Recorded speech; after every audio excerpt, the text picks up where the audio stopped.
आज की इस वीडियो में हम पृष्ठ तनाव के बारे में जानकारी प्राप्त करेंगे कि पृष्ठ तनाव क्या है और उसकी अवधारणा। ठीक है, तो चलिए शुरू करते हैं। मरकरी, पानी, तेल आदि सदैव गोलाकार रहने का प्रयत्न करते हैं। किस प्रकार गोलाकार रहने का प्रयत्न करते हैं? सभी 3D वस्तुओं में गोल का पृष्ठीय क्षेत्रफल न्यूनतम होता है। तो सभी 3D वस्तुएं होती हैं, उनमें जो गोला होता है उनका पृष्ठीय क्षेत्रफल कितना होता है? न्यूनतम। अर्थात सभी तरल उस पृष्ठीय क्षेत्रफल को न्यूनतम रखने का प्रयत्न करते हैं। जो सभी तरल होते हैं ना, जो पृष्ठीय क्षेत्रफल होता है उसे न्यूनतम रखने का प्रयत्न करते हैं। अभी आगे समझेंगे। और जो वायुमंडल के संपर्क में है, किसमें है? वायुमंडल के संपर्क में है। अब समझ में आएगा जब आप ऐसे पृष्ठ तनाव को और पढ़ेंगे। ठीक है, तो आता है पृष्ठ तनाव। किसी तरल का वह गुण जिसके कारण, कोई तरल है उसका वह गुण जिसके कारण तरल वायुमंडल के साथ संपर्क में रहने वाले, तरल है ना, वायुमंडल के साथ संपर्क में रहने वाले क्षेत्रफल अर्थात मुक्त पृष्ठ को न्यूनतम रखने का प्रयत्न करता है। या दूसरी डेफिनेशन, तरल का वह गुण जिसके कारण तरल मुक्त पृष्ठ पर न्यूनतम अणु रखने का प्रयत्न करता है। ठीक है, ये गणितीय परिभाषा देखते हैं। मतलब देखिए फिर समझना। मुक्त पृष्ठ पर खींची गई काल्पनिक रेखा, कोई मुक्त पृष्ठ हो उस पर खींची गई काल्पनिक रेखा की एकांक लंबाई पर लगने वाला लंबवत बल पृष्ठ तनाव कहलाता है। जैसे कि देखो एग्जाम्पल से समझ में आएगा आपको। देखो ये एक मान लिया मग है, इसमें जो मुक्त पृष्ठ है, यहाँ पर मुक्त पृष्ठ है, इस मुक्त पृष्ठ को हमने कहाँ पे लिया? यहाँ पे। तो देखो ये मुक्त पृष्ठ है, तो मुक्त पृष्ठ पर एक काल्पनिक रेखा खींची गई और इस रेखा पर खींची गई है, तो इस पर लगने वाला जो लंबवत बल है ना, वही पृष्ठ तनाव कहलाता है according to the mathematical definition. ठीक है, इसका फॉर्मूला आता है T=F/L। ठीक है, T=F/L।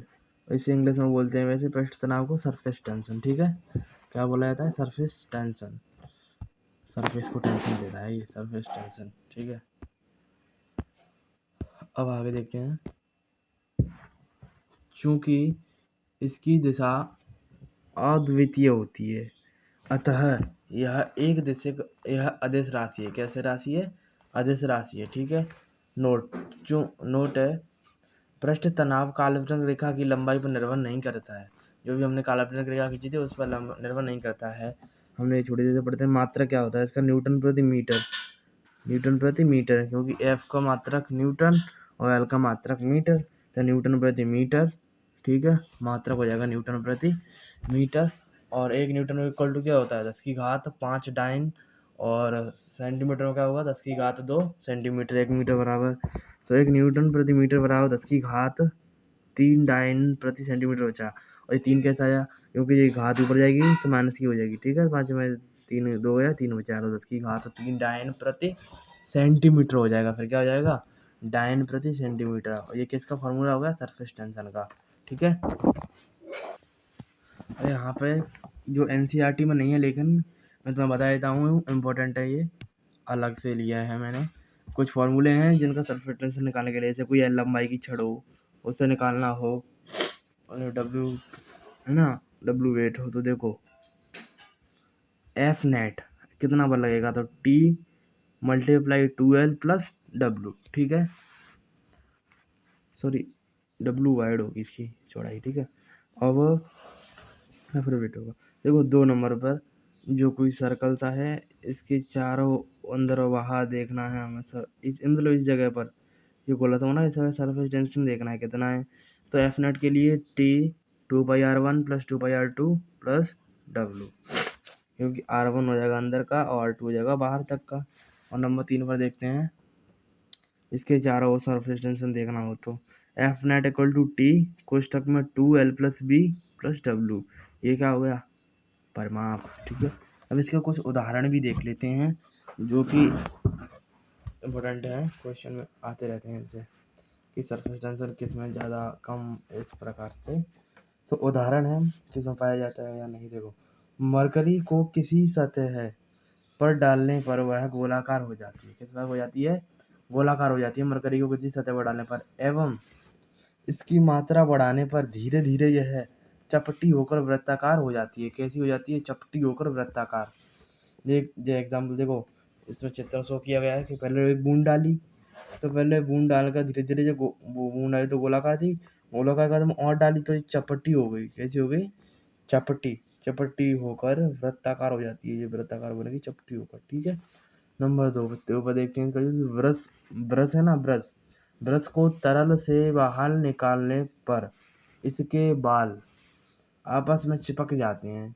कोई ब्रश हो, आप ऐसे एक्सपेरिमेंट करके देखना, कोई तरल पदार्थ लेना, उसमें जैसे कि कोई सा भी ब्रश हो, तरल से बाहर निकालना और आपस में चिपक जाएंगे वो।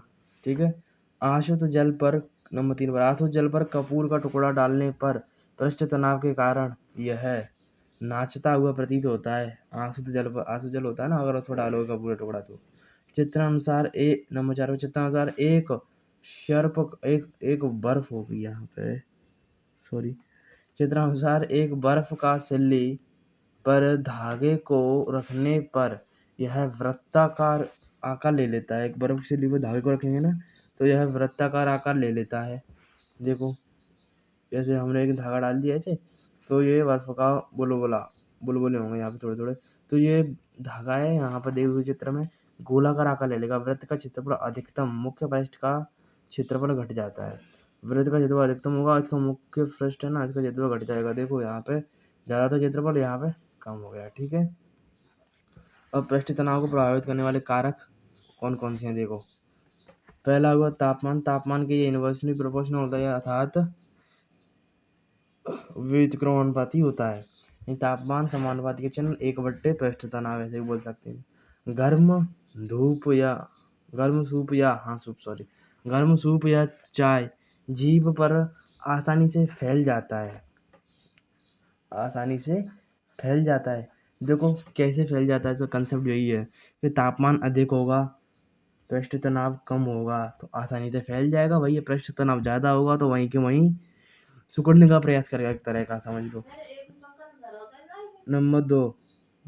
नंबर 2 घुलनशील अशुद्धियाँ पृष्ठ तनाव को बढ़ाती हैं, जबकि अघुलनशील अशुद्धियाँ पृष्ठ तनाव को कम करती हैं।